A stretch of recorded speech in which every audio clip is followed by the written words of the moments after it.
Hello seven standard. आज हम पढ़ेंगे हमारा third lesson, properties of natural resources. Natural resources की प्रॉपर्टीज़ क्या होती हैं? तो सबसे पहला हेडिंग दिया प्रॉपर्टीज़ ऑफ एयर। एयर की प्रॉपर्टीज़ क्या है? तो मास क्या होता है, पहले हम जान लेते हैं मास और वेट।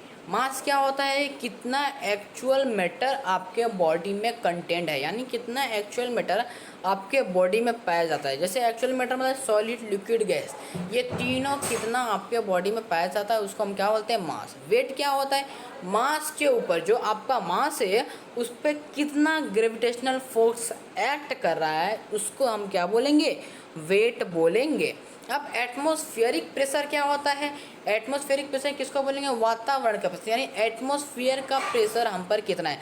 और एटमॉस्फेयर का प्रेशर ज़्यादा है, कम है, वो अब एटमॉस्फेयर का जो प्रेशर है और जो हमारा प्रेशर है वो सेम होता है। 10⁸ पास्कल दोनों क्या है? सेम है। अगर हमारा प्रेशर कम रहता तो एयर का प्रेशर ज़्यादा होता तो हम क्या होते हैं? उड़ने लगते, या फिर हम क्या होते हैं? दबने लगते। अब जितना प्रेशर वो हम पे लगा रहा है उतना ही प्रेशर हम उन पर लगा रहे हैं, इसीलिए वी आर अ स्टेबल।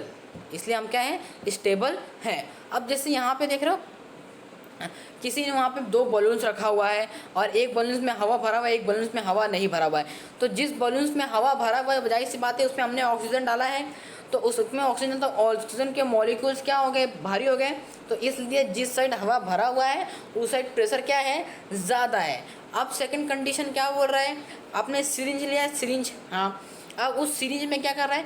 जब बाहर एयर का प्रेशर ज़्यादा है, अंदर एयर का प्रेशर कम है। क्यों?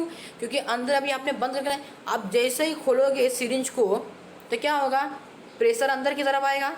अब प्रेशर कहाँ की तरफ आएगा? अंदर, यानी outside pressure is greater than inside of the pressure. यानी फिर हम क्या करते हैं? सिरिंज को बाहर तरफ, फिर क्या करते हैं? सिरिंज से बाहर निकालते हैं। जब बाहर निकालते हैं तो एयर फिर से क्या होता है?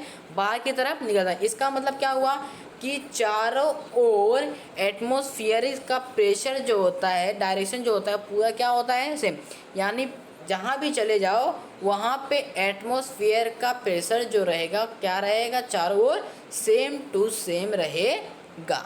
आई बात समझ? Properties of air. अब इसमें एक और एग्जांपल दिखा दिया है प्रॉपर्टीज ऑफ एयर में।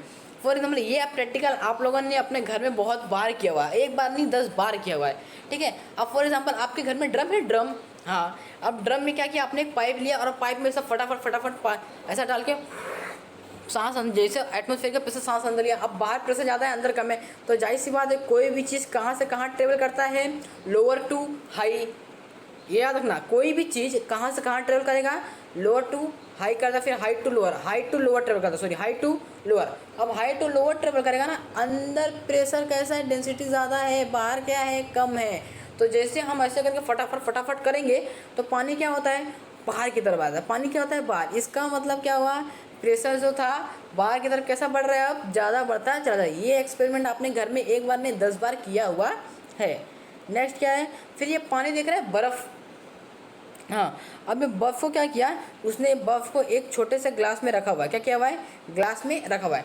अब ग्लास में जब आप बर्फ़ को रखते हो तो देखते हो आप कि चारों ओर क्या हो जाता है? बर्फ़ पूरा ठंडा हो जाता है और चारों ओर वाटर्स के मॉलिक्यूल्स पास पास नज़र आते हैं, यानी जिसको बोलते हैं पसीज गया। आप नॉर्मल भाषा में क्या बोलते हैं? पसीज गया है। तो देखो बाहर चारों तरफ, इसका मतलब क्या हुआ कि वो जो बर्फ़ था बाहरी एटमॉस्फेयर के कांटेक्ट में आया और कांटेक्ट में आकर उसने क्या बनाया? वाटर के ड्रॉपलेट जो थे उसको थोड़ा सा पानी जैसा बनाकर और चारों ओर क्या हो गया? लग गया। आया? ये कब होगा? जब टेम्परेचर क्या होगा? हाई होगा। जब टेम्परेचर क्या होगा? हाई होगा। डन। अब ये देख रहे हैं नीचे जहाँ पे प्रॉपर्टीज ऑफ एयर। अब एयर, अब या फिर एक काम करो, आप एक हल्का बॉटल लो। क्या लो आप? बॉटल। या फिर आप जब नहाने जाते हो तो बचपन में आपने मस्तियाँ की होंगी। अब वो मस्तियाँ आपने कैसे किया होगा?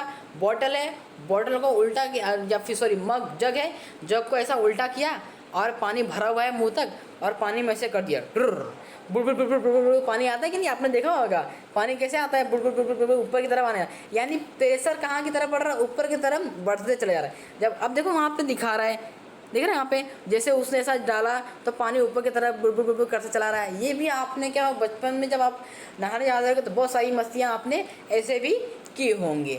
उसके बाद क्या बोला अगला हेडिंग? Scattering of light. दिख रहा है नीचे, स्कैटरिंग ऑफ लाइट। तो आइए जानते हैं what is meant by scattering of light. For example इतने सारे खिल्ले मैंने दीवार में बांध दिए हुए, ठीक है ना, इतने सारे खिल्ले में दीवार में ऐसा मार दिए हुए। अब मैं एक बॉल ले रहा हूँ और उस बॉल को मैं उस खिल्ले पे फेंक रहा हूँ। तो ये बताओ, क्या उस खिल्ले पे लगने के बाद ज़रूरी है बॉल मेरे पास ही आए? नहीं, बॉल का डायरेक्शन चेंज हो सकता है। क्यों? क्योंकि सरफेस प्लेन नहीं रहा, प्लेन को मैंने क्या कर दिया, उसमें खिल्ले मार के खरबूदे कर दिया। तो ठीक उसी तरह लाइट, एटमॉस्फेयर है, बहुत सारे पार्टिकल प्रेजेंट है, एक तो 10 पार्टिकल प्रेजेंट है, फिर अलग अलग गैस भी प्रेजेंट है। तो जब सन की रेस उस लाइट पर गिरती हैं, जब वो सन की रेस उस लाइट पर, यानी सॉरी, जब वो सन की रेस छोटे मोटे पार्टिकल्स पे गिरती हैं, तो वो पार्टिकल्स क्या करता है, चेंज करता है। जैसे फॉर एग्जांपल ये पांचों उंगलियां हैं, ठीक है ना, ये अलग अलग अलग पार्टिकल्स कंसीडर कर लो। अब ये सन की रेस है, ये जब गिरेंगे तो ये वाला शायद इस पे गिरे तो ये वाला उधर कर दे, ये वाला सीधे पहुंचा दे, ये वाला पीछे की ओर कर दे, ये नीचे कर दे, ये ऊपर कर दे। तो ये क्या कर रही हैं, लाइट्स क्या कर रही हैं, रे ऑफ लाइट्स को क्या कर दी हैं, सेपरेट कर दे रही हैं, यानी अलग अलग डायरेक्शन में क्या कर दे रही हैं, ट्रेवल्ड कर दे रही हैं। तो इसी को क्या बोलते हैं, स्कैटरिंग ऑफ लाइट। देखो, when a ray of light fall on the minute particle, the particle spread the light in all direction, this phenomena is called scattering of light. यानी जब भी लाइट छोटे मोटे पार्टिकल्स पे पड़ेंगी तो वो पार्टिकल्स क्या करेंगे, लाइट को चारों, ऑल डायरेक्शन मतलब चारों डायरेक्शन में क्या कर देगा, फैला देगा। और उसी नेचुरल फिनोमिना को हम क्या बोलते हैं, स्कैटरिंग ऑफ लाइट बोलते हैं। Next topic in our next video.